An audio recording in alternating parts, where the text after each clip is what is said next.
Minha voz é pequena. Sempre disseram que a minha voz é pequena. Eu ouvi isso a vida inteira. Eu comecei no rádio aos 20 anos, brigando com Deus e todo mundo, brigando até comigo mesma. Eu misturava prazer e raiva quando me jogava no auditório para cantar. E foi com esse prazer, com esta raiva que eu cheguei até aqui. Eu começo e recomeço a minha vida toda hora sem medo nenhum. Cantei muito auditório de rádio, botei muita faixa nesse corpo. E hei de cantar, hei de continuar cantando, seja na rua ou em qualquer lugar onde haja alguém que queira me escutar. E por que não, hei de cantar em muito auditório ainda. Lá vai Maria, lá vai Maria. Sobe o morro e não se cansa, pela mão leva a criança. Lá vai Maria, vai Maria, lá vai Maria, Maria. A Chica caiu, ela falou Chica aqui. Você pode se distrair, né? Aí já tá com a cara toda desmantelada, né? Ela fez aqui alugasse o carro dela, um carro lá. Eu penso que você devia provar aquele outro, porque eu acho que com a música, o azul vai cair melhor. Linda peruca. Qual é a música? Medo, tenho medo, muito medo, se o desejo é forte de ver minha vida se modificar. Tenho medo, muito medo, se a saudade é grande da noite sagrada em que eu quis amar. Tenho a vontade de crescer, tenho a coragem de gritar. Aí eu fecho os olhos, tranco a porta, calo a boca pra me guardar. E a minha paixão sempre foi Marlene, sempre foi minha estrela, meu mito. E quando eu chegava da escola, eu criança, eu nunca tinha visto Marlene, porque nessa época não tinha televisão. Televisão é uma coisa nova no Brasil, deve ter o quê? Uns 50 anos. E por uma coisa intuitiva, a primeira vez que eu vi que eu fazia mais ou menos os gestos que ela fazia, eu sem saber. Eu me enrolava nos lençóis, dava um nó aqui no ombro e cantava junto, né? Aí um dia eu estava na Avenida Atlântica, nessa época fazia muito cinema ao meio-dia, shows, e eu estava de calça curta na porta esperando ela chegar, nunca tinha visto. Ela chegou com o cabelo curto, todo assim. Se fosse hoje seria uma coisa assim, mais ou menos fashion, cor de fogo. E eu fiquei assim, extasiado, aí eu falei, Marlene, e ela, oi meu bem, pegou na minha mão e eu entrei com ela. Ela estava lançando uma música, e estavam distribuindo aqueles panfletos com a música, que era uma música, vocês querem que eu cante? Canta, menina, canta. E estava na plateia fã da Emilinha, metade fã da Emilinha, fã da Marlene. Era palma, era vaia, era uma loucura, eu nunca vi uma coisa daquela. E um dia uma prima minha me levou à Rádio Nacional para ver o programa da Marlene. Então foi a primeira vez que eu vi, eu fiquei com isso na cabeça. E eu nem sabia que eu tinha esse dom de cabeleireiro. E um dia, uma prima que eu adorava se casou e me levou pro cabeleireiro junto com ela, que ela ia fazer o cabelo de manhã. Aí eu vi um cabeleireiro fazendo um cabelo de uma pessoa lá, com uma moça, que tinha um cabelo aqui, muito comprido, ele fez um coque. E eu cheguei em casa, uma parenta do marido dela chorava que não acertava o cabelo, tinha um cabelo muito comprido. Eu falei, deixa que eu faça, a minha madrinha portuguesa, que você é louca, vai deixar esse menino fazer seu cabelo? Ah, ela deixou. E eu, em 10 minutos, fiz o coque que o cabeleireiro tinha feito, que eu tinha visto. Aí me alertou. Eu falei, bom, eu podia ser cabeleireiro e eu vou conseguir chegar perto da Marlene, vou ser o cabeleireiro dela, vou ser o amigo dela, vou fazer tudo pra ela. Aí fui ser assistente do Charme, fiquei uns 4 anos de assistente, e um dia eu tinha um amigo, tenho até hoje, Dirce Belmonte, que era a maior amiga de Dolores Duran, inclusive foi ela que encontrou o corpo da Dolores, moravam juntas, que é advogada hoje. E um dia a Dirce foi no Charme e falou assim, vamos lá fora correndo para te apresentar uma pessoa. Eu atravessei a rua, a Marlene estava no carro, ela ia, acho que para a rádio, não sei. Era uma terça-feira, mais ou menos. E eu fiquei, quase que eu desmaiei quando eu vi ela assim, quinta-feira eu venho aí, era o dia do programa Del Barcelos. E ela foi. Não pensei nem que ela fosse, mas ela foi. E eu cortei um pouco o cabelo dela, fiz uma coisa diferente. Dei uma clareada no cabelo, que ela mudava muito de cor de cabelo. E ela falou, eu vou para o Manuel Barcelos, vou cantar uma música, chama-se Biatatá, e no meio da música eu vou falar em você. Eu fiquei com o rádio escutando. E ela cantou Biatatá, Biatatá, este coco saboroso, você come e não me dá. Biatatá, Biatatá, este coco saboroso, o Carlinhos come e não me dá. Bom, aí eu quase tive um orgasmo, né? Uma loucura. E aí fiquei amigo dela, fazendo tudo para ela. E sou o maior amigo dela até hoje. Eu sempre, quando cantava, quando eu fazia alguma coisa imitando, eu sentia que eu tinha gestos dela. Você vê que eu te contei que eu nunca tinha visto, e quando eu vi, mas eu faço igual a ela. Uma coisa... Aí comecei com uma artista, uma boate chamada Carrossel. 4 meses depois eu fui pro Rival e eu comecei imitando Marlene, mas eu cantava com música ao vivo. Naquela época não tinha dublagem. E um dia ela estreou uma peça chamada... Como era o nome da peça? Que ela fazia uma personagem que chamava Tita La Cafona. Aí me chamaram e eu fiz a Marlene. Aí ela na plateia dizia assim, meu Deus, parece que eu estou me vendo. Ela chorou e tudo de emoção. Ela me viu umas 5 vezes. E foi o maior sucesso. Aí no dia seguinte dessa peça, 2 dias depois, saiu uma reportagem no jornal, a Marlene, eu, caracterizada de Marlene, mas ela estava caracterizada do tipo, né? Eu de Marlene. E a apresentadora, que é um travesti chamada Brigitte de Buzzo. E eu estava na casa dela e o marido dela chegou com o jornal e falou assim, ele não tinha ido. Marlene, não era que você tá ótima. Era eu, não era ela. Quer dizer, eu fisicamente eu até não tenho nada a ver com Marlene. Fisicamente eu não pareço com a Marlene, mas no palco, com cabelo igual tudo, eu acho que a minha força de ser Marlene é uma coisa tão forte que eu consigo passar ela. É uma coisa impressionante. E a Rádio Nacional, nessa época eu era criança, cansei de matar a aula, subia pela escada, 21 andar. Eu subia, fingia que ia no banheiro e ia pro auditório. E no programa da Marlene Manuel Barcelos, às vezes a Emilinha ia ao meio-dia e o programa da Marlene era 1h30, Alegria Meus Senhores, chamava o programa. Quando a Emilinha saiu, os fãs da Marlene varria todo o auditório, todas as flores para Marlene entrar, e vice-versa. Uma vez eu estava na casa dela, ela ia para o Manuel Barcelos, eram 2 horas antes do programa, ela estava loura, com o cabelo aqui, e de repente ela se olhou, molha meu cabelo. Eu molhei, ela pegou a gilete e ela mesma cortou o cabelo todo taradinho assim. Esse corte que dizem que era todo assim repicado assim, com a nuca comprida. E foi o maior sucesso, copiar, e foi ela que cortou. Ela é a maior intérprete do Brasil, eu acho. Ela sempre foi avançada. Ela sempre ficou 20 anos na frente. Sempre foi excêntrica na maneira de vestir e ela sempre pegava letras que diziam alguma coisa. Ela sempre gostou de cantar, protestar, digamos assim. Sempre com mensagem, mandando mensagens. Então eu acho que ela, como cantora, ela é uma atriz cantora. E como atriz, ela é deslumbrante como atriz. Aí eu li no jornal uma notícia assim: vai ser fundada a Federação dos Estudantes do Estado de São Paulo, convidando os estudantes todos a se reunirem no prédio Martinelli, que a federação ia ser inaugurada lá. Aí eu fui, de curiosa. Eu fui lá e gostei do ambiente, né? No meio da estudantada, aquela coisa toda.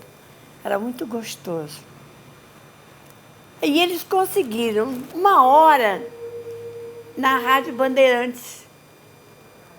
E foi inaugurada, então, a Hora dos Estudantes do Estado de São Paulo. Que foi a primeira reunião de estudantes. Aí houve outra reunião lá dentro, e perguntando o que é que você faz, quem gostaria de ser isso, quem tem jeito para aquilo, ou para ser locutora, ou apresentadora, ou cantora, essa coisa toda. Aí eu já, dedinho. Eles sabiam que eu era de família evangélica, que frequentava a igreja, que naturalmente eu cantava lá. Eu disse, eu quero cantar. Então vamos lá dentro, vamos ver, porque o nome de Vitória não pode.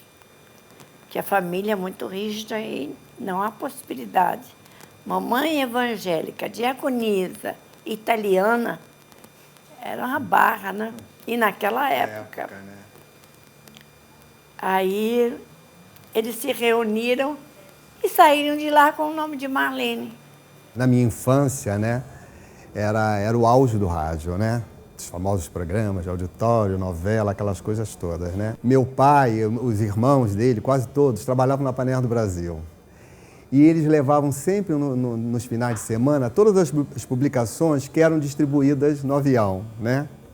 E um dia caiu na minha mão uma dessas publicações da época e eu vi uma foto da Marlene, né?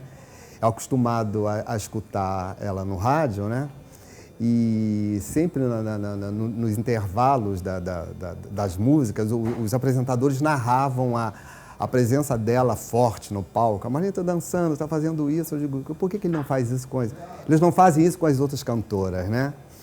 Aí tinha uma fotografia, que eu me lembro bem dessa foto, ela no meio de várias outras artistas da época, e eu falei assim, eu não vou ler, eu vou falar assim, pelo que eu escuto pelo rádio, a Marlene deve ser essa. Eu fui ler e era exatamente aquela pessoa, né?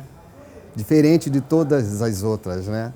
E um tempo depois a Marlene foi fazer uma apresentação em Niterói, em praça pública. Tinha um programa na rádio que era a Ronda dos Bairros, ele rodava todos os bairros do Rio de Janeiro, e às vezes eram nos cinemas, as apresentações, e às vezes era em praça pública. E eu fui ver essa apresentação da Marlene. Aí dali nasceu esse amor, assim, esse carinho, né? A primeira coisa que me chamou a atenção na Marlene foi o exotismo da Marlene, né? A Marlene não tinha... Ela fugia desses padrões de estética, de beleza, essas coisas todas. Ela tinha uma beleza única, né, dela, né? Uma alegria contagiante. Como ela era muito avançada para a época, né, vanguarda, né? O papai realmente... Não, essa mulher não é... Ela fala isso, ela fala aquilo, ela se veste assim. Isso não é roupa para uma mulher direita se vestir, umas bobagens assim, né? Ele queimava tudo que eu comprava, né? Revistas, jornais, assim, fotografias, né? Teve um dia que foi comemorado o aniversário da Marlene. Foram convidadas várias pessoas, né? Para esse coquetel, né? E aí as pessoas começaram a se servir, aquelas coisas todas, e permaneceu na mesa uma bandeja imensa com os doces saborosos, que ninguém queria comer aqueles docinhos de coco, né? Aí a Marlene foi e falou assim, engraçado, está acabando tudo, aquele prato de doce está intacto lá, por que aquilo, né? Aí tinha sido uma pessoa que foi convidada, que tinha uma boa relação com algumas pessoas do fã-clube, aquela coisa toda, mas que gostava da Emilinha Borba. Então ninguém quis comer o doce, que achou que o doce estava envenenado, né, sabe? A Marlene achou aquilo, né, sabe? Eu vou me levantar e vou pegar vou comer um para todo mundo ver que não tem problema nenhum. Ela se levantou, pegou um docinho, mas mesmo assim, ninguém se aproximou. O prato de doce ficou lá intacto em cima da mesa, né? Aí eu vim para o Rio. Vim para cá e Armando Silva Araújo, me falaram muito nesse homem. Então eu escrevi uma carta para ele, botei roupa das minhas irmãs, que eram bem mais velhas do que eu. Diferença de 10 anos. Eu botava salto alto, vestido longo, e tirava foto e mandava. Aí ele mandou, então, uma passagem para mim, para vir para o Rio de Janeiro, de trem. Aí eu vim para cá, já tinha o hotel reservado, era o Hotel Itajubá. Mas quando ele me viu, ele levou um susto, né? Porque é uma menina. Eu disse, que isso, menina? Você quer que eu vá preso? Eu disse, por quê? Você não pode ficar aqui. Nem no hotel, não pode? Aí me levou para a casa dele, que era em frente. E a mulher dele gostou de mim, que era muito alegre, e ficou tomando conta de mim. Mas você vai voltar para São Paulo. Mas aí eu disse, mas eu gostaria tanto de cantar. Eu disse, mas você não pode, não tem idade para isso. Mas até que eu consegui um teste no Cassino Caraí. Quem me testou foi o Vicente Paiva no piano e Jaime Redondo, que era o diretor artístico. Eu me lembro que a música que eu cantei de teste foi uma... Eu soube depois que era do repertório de Aracide Almeida. Eu não sou daqui, eu sou de Niterói. Sinto muito, mas não posso. Ananara, meu amor, na terra do Araribóia. É que mas é essa música. Olha, fã da Marlene, do trabalho da Marlene, eu acho que eu era muito garota quando ouvia até pela Rádio Nacional o programa, em que eu achava alguma coisa diferente dos outros cantores, porque eu ouvia os outros artistas cantarem. Na hora que Marlene entrava no programa Manuel Barcelos, eu só ouvia o oi, o tal, e ela mesmo cantando era muito raro, porque era a plateia que cantava. E foi aí que eu comecei a minha curiosidade. O que será que ela está fazendo? Porque a plateia é diferente. Eu não conseguia, assim, ouvir ela cantar uma música inteira. Então, a minha curiosidade, admiração, realmente, em relação a Marlene, era isso. Existia aqui no Rio, em todos os bairros, fã-clube Marlene, existiam em outros estados, que eu me lembro bem na Paraíba, e hoje ainda existe no Espírito Santo um time de futebol que tem passado por gerações, é o Bonaiúti Futebol Clube.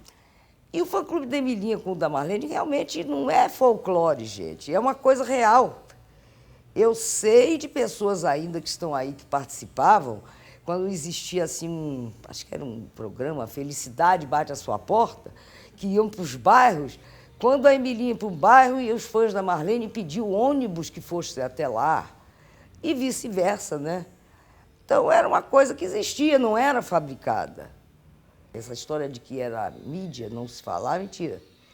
É verdade, porque isso eu participei.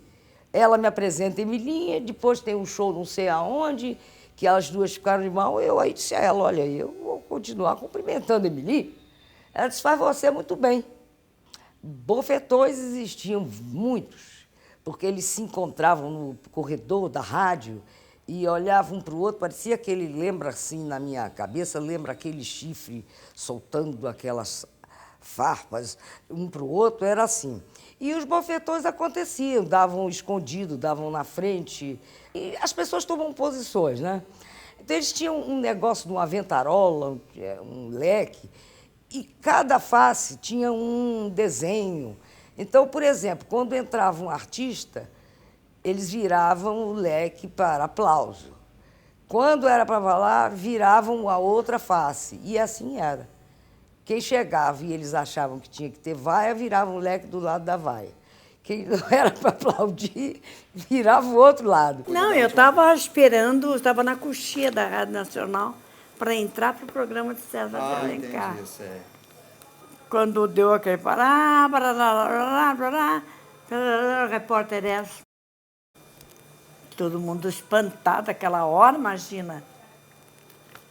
Nossa, foi um desmaio total. Não esperava. Até essa apuração final, você não sabia que a Antártica tinha nada, não sabia de nada. Era a santa inocência. Levei um susto porque quando eu fui convidada a participar do concurso... Quem convidou você? O Vitor Costa. Vitor Costa. Ele foi ao Copacabana Palace, onde eu cantava, e me convidou. Mas me preveniu, você não vai ganhar. Mas é para ganhar? Porque era. Era completamente desligada. Estava há pouco tempo no Rio. Ele disse, quem vai ganhar é Emilinha Boba, porque é o meu maior nome nacional. Eu disse, não tem problema. Para quê? É para ajudar que a gente quer. Levantar o hospital, né? Levantar. O hospital do radialista, né? O hospital do radialista. No Hotel Nacional durante 4 anos, e ela foi fazer um show lá, Brasília em Fora, 63, parece. Aí foi lá que eu conheci. 65. É, sim, foi lá que eu conheci. Aí ela ficou 1 ano e 3 meses, né? 1 ano e 3 meses lá. 4 meses. 4 meses, tá bom, 1 ano e 4 meses. Aí ela saiu, foi embora, que ela não enjoou, né, de trabalhar lá no hotel. Aí um belo dia, Eu achei chato porque ela saiu, sabe? Eu falei assim, aí, que tão chato. Aí pedi minhas contas. Eu pedi minhas contas, apareci lá na casa dela. Ela, o que você está fazendo aqui? Eu disse, lá estava tão chato sem você, aí eu vim aqui. Mas eu tenho tantos empregados aqui, não sei o quê, como eu vou te pagar mais uma. Eu falei, não estou pedindo dinheiro. E lá ficamos. Ela falou, então você fica como dama de companhia. E estou aqui até hoje. Nós viajamos de Campo Grande para onde? Para Santarém? Não. Dourados? Para Dourados. Então, o prefeito mandou, era noite, ela não queria ficar de um dia para o outro por causa do sol. Então, eu queria sair à noite.